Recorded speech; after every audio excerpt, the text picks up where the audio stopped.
ఇట్లా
సమ్మక్క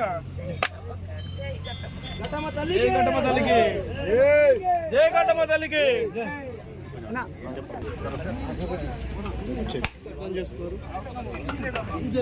దాదాపుగా 2 నెలల నుంచి మన ప్రాంతంలో 2 సంవత్సరాలకు ఒకసారి జరిగేటువంటి మరి శ్రీ సమ్మక్క సారలమ్మ జాతర ఏర్పాట్ల కోసం అంతిమ అంటే మరి అసలు ఘట్టం మొదలవ్వడం కోసం కూడా దాదాపుగా వారం రోజుల నుంచి ఘట్టమ్మ తల్లికి మొక్కుకొని మరి అక్కడికి వెళ్ళి మళ్ళీ ఘట్టమ్మ తల్లి గారికి వచ్చి మొక్కులు చెల్లించుకొని దాదాపుగా 3 నెలల నుంచి మరి నా వెహికల్ ఏదైతే రిపేర్లో ఉందో మరి అచ్చొచ్చిన వెహికల్గా నేను భావిస్తూ ఉన్నా. దాదాపు 8 సంవత్సరాలుగా నా ఆ ప్రయాణంలో ఆ వెహికల్లో ఎన్నోసార్లు ఇబ్బందులు అయితే అంటే అక్కడక్కడ చిన్న యాక్సిడెంట్లు అయినా అంతిమంగా సక్సెస్ఫుల్గా ఉండడంతో ఈరోజు ఘట్టమ్మ తల్లికి మరి మొక్కులు చెల్లించుకొని నా వెహికల్ను నా పాత వెహికల్ నా కాన్వాయ్ని కూడా ప్రారంభించుకోవడం జరిగింది.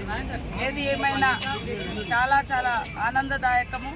ఈసారి జాతర అత్యంత వైభవంగా చాలా సంతోషంగా కోట్లాది మంది భక్తులు రావడానికి మరి ఎంతో ఆసక్తి చూపిరంటే మన ప్రతి ఒక్కరు ఘట్టమ్మ దగ్గర అంటే సమ్మక్క సారలమ్మ సమ్మక్క సారలమ్మ దగ్గరికి వెళ్ళే ముందు ములుగు నుంచి పోయే ప్రతి ఒక్కరు కూడా మరి ఘట్టమ్మ తల్లికి మొక్కులు చెల్లించుకోవడం కూడా ఆనవాయితీ ఆచారం విశ్వాసం.